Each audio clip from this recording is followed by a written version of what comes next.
Room 13, Chapter 25. They were back at the Crow's Nest by 20 to 4, stowing their purchases in their rooms and writing up their journals. It had been their last day, and Fliss wondered why it had to end so early. It wasn't as if they'd be setting off home at the crack of dawn and needed an early night. They weren't leaving till 10:30. Not that an early night would be much use to the four of us anyway, she thought. She had talked briefly to Lisa and Trot on the stairway. They knew what had happened to her today, and had agreed to meet Gary and herself in the usual spot at 11:30. The rest of the kids were feeling a bit down because the holiday was nearly over. But for Fliss, Gary, Lisa and Trot, it couldn't end soon enough. They were tired and frightened and wanted only to be near their parents and to sleep in their own beds. "Guess what?" said Marie. She was looking out of the window.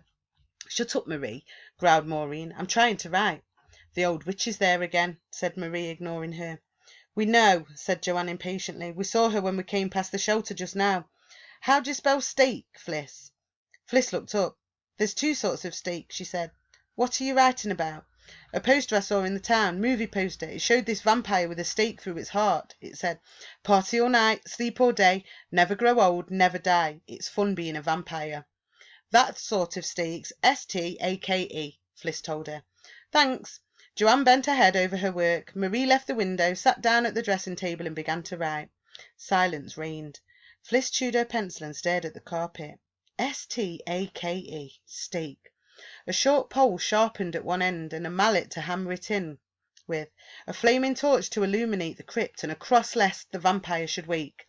A stick of rock the size of a telegraph pole stuck to a point, a pebble too heavy for the pocket, a torch the shape of a dragon, a cross. No cross. Trot. We've each done our bit except Trot. Trot must find the cross then. He hasn't got one that I've ever seen. He didn't buy one today, which was the last chance. He bought a kite. That tattered kite on its rigid cross-shaped frame. That's it. She was certain now. "You'll be told," so Hagalife had said. And it was true. Mrs. Evans had catalogued the items and then spoken those very words. "You'll be told." The pieces fitted, every one. She got up and went to the window. Sal was sitting in the shelter and seemed to be looking at her. Fliss mouthed a silent "yes" and nodded. The woman made no response, but then the sun was behind the hotel and this side was in a shadow. When they went down to the lounge, the children found out why they'd returned early to the hotel. There was to be a disco for them in the dining room, starting at 7 o'clock. They would eat early so that the room could be prepared and would have plenty of time to wash, do their hair and get into their best outfits before the festivities began. "It's a farewell disco," Mr. Hepworth told them. "Farewell to the Crow's Nest, farewell to Whitby. We've kept it a secret till now because we wanted it to be a surprise. It will go on until 9:30, with a break at 8 o'clock for pop, crisps and various other goodies. Mr. and Mrs. Wilkinson's daughter will be running the disco, and I think it's very kind of them all, don't you?" Everybody did. There were 3 very loud cheers for the Wilkinsons, who came to the doorway of the lounge to hear them, and then it was dinner time.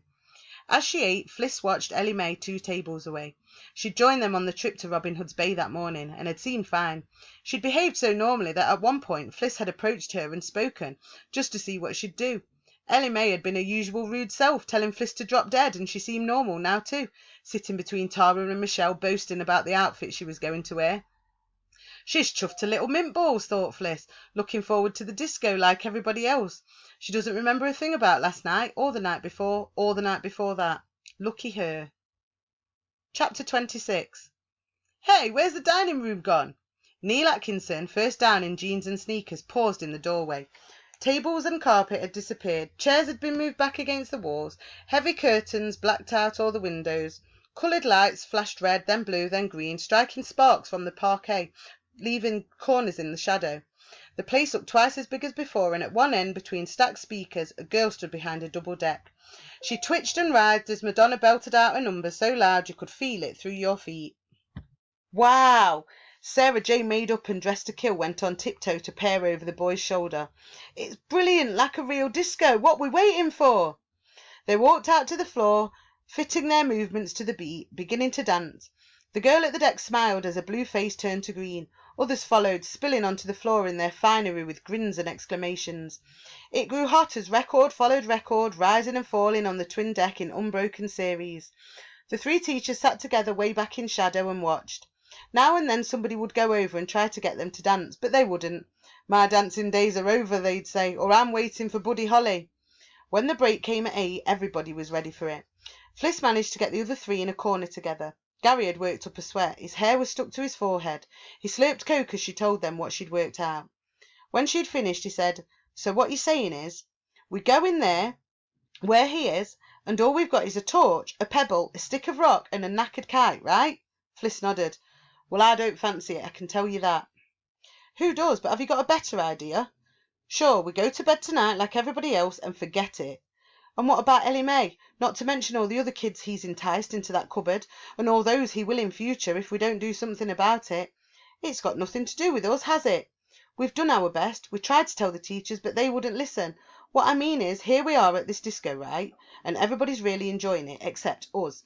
It's been the same all week. Everybody else has been on holiday, but we've been in the middle of a nightmare. Why us, Fliss? Tell me that." Fliss shrugged. "I can't. I don't know why us, Gary, except we've been picked out somehow. You bought that rock and spent 3 days sucking it to a point. You're part of the team. Big deal." She looked him in the eye. "We can't do it without you, Gary. It needs 4. 4 things, 4 people. Are you chickening out?" He shook his head, looking at the floor.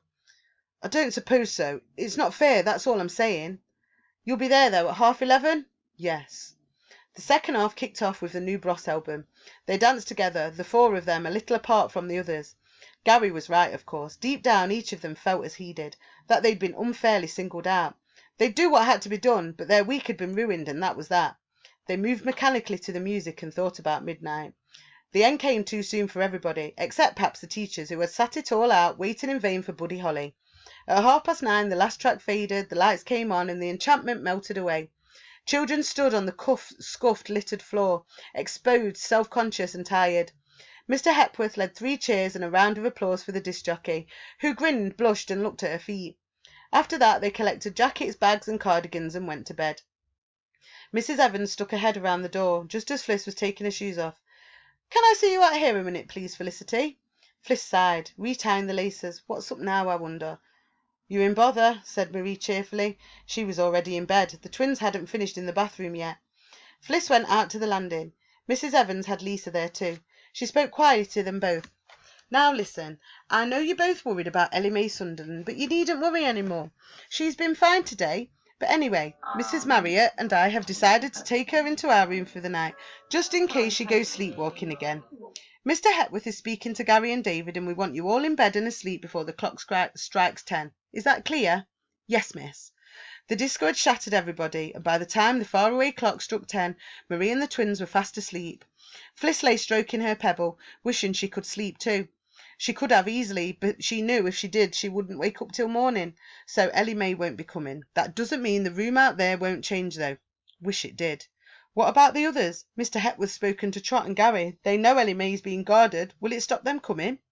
Gary wasn't too keen to begin with, and if they don't come, what do we do, Lisa and me? Shine the torch in his eyes and hit him with a pebble, or call it off and let him go on luring kids to their doom?